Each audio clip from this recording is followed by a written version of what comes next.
Hey guys, back again with another review, and this time it's of A Walk Among the Tombstones from 2014, written and directed by Scott Frank and based on the Lawrence Block novel A Walk Among the Tombstones. And it starred Liam Neeson, Maurice Comte, David Harbour, Adam David Thompson, Boyd Holbrook, Dan Stevens, and Eric Nelson. Now at the beginning we get to meet Matt Scudder. Matt Scudder is our hero of the movie, played by Liam Neeson. And at the beginning, we find out that he's an alcoholic. And he's sitting in a bar drinking, and these Dominican bangers come in and they shoot the place up, and he chases them. He gets one in the head, and he follows the other one and shoots him in the leg, and then shoots him as he's going down the stairs trying to escape. Now, we wonder what happened because that's a flashback, and we get to see him now shaven instead of having that beard, like they do in all kind of flashbacks. They all look different in a flashback. And he sits there and he's waiting for food. Peter Cristo goes up to him and says to him that his brother wants to see him and he'll pay for the taxi and he'll pay for the time. So at first he's like, no, thank you. But then he ends up going. Kenny ends up telling him that his wife's been kidnapped and he needs Matt to find who was responsible for the kidnapping. And it turns out that Peter's a drug dealer and that's why he can't call the police. So Matt is very reluctant to help him. So later on, Matt goes back home and he sees Kenny there, all teary-eyed, and he explains to him what happened. Now this motivates Matt to go on the search for who these sick killers are when his wife was put in multiple bags and cut up. Yes.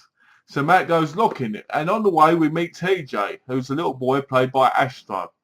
Now, TJ is a little bit of a streetwise kid, but he's not completely streetwise. He's a little bit of an idiot, to be honest. But he's very smart-mouthed with Matt. Matt likes this, and they end up becoming quite good friends through the movie.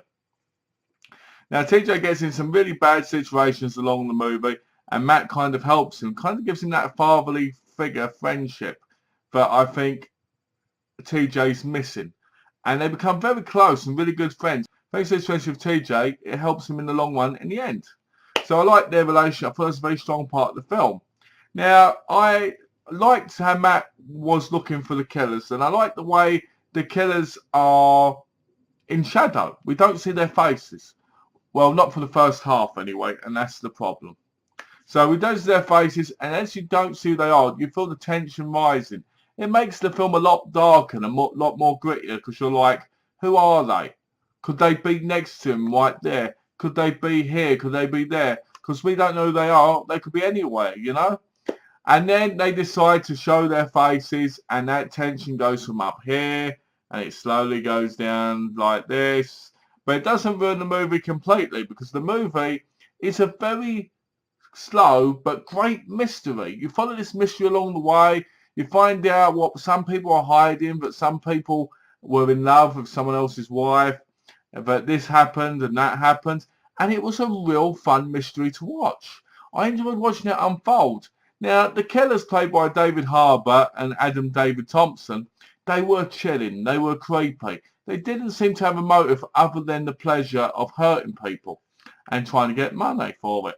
That was something that was really, really creepy and very dark. And the ending between them two is very creepy as well. I won't ruin it, but it's very dark and it actually kind of shows the darkest part of humanity.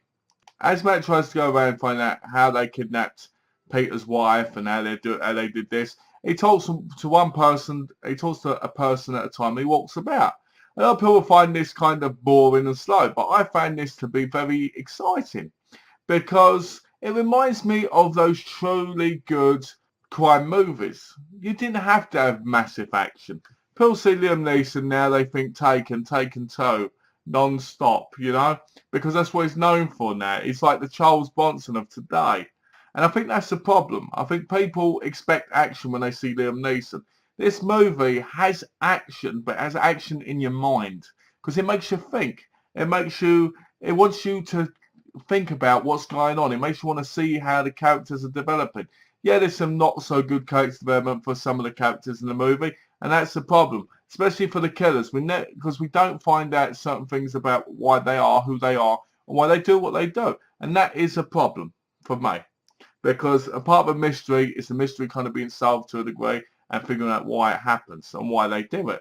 Now, overall, I found the movie to be thrilling, to be slightly exciting. Yes, it's slow, and yes, people will find it dull. If you've got a mind for mysteries and you enjoy it a little bit slow, but you enjoy getting very rewarded for it in a lot of ways, this is a movie for you. I'd give it a 4 out of 5 because it's got a slow start, but once it gets going, you feel like you're on a real roller coaster of what's going to happen next. What's going to happen? Are they going to find the person?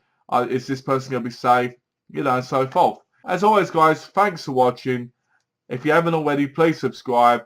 Take care and have a lovely day. Thanks for watching.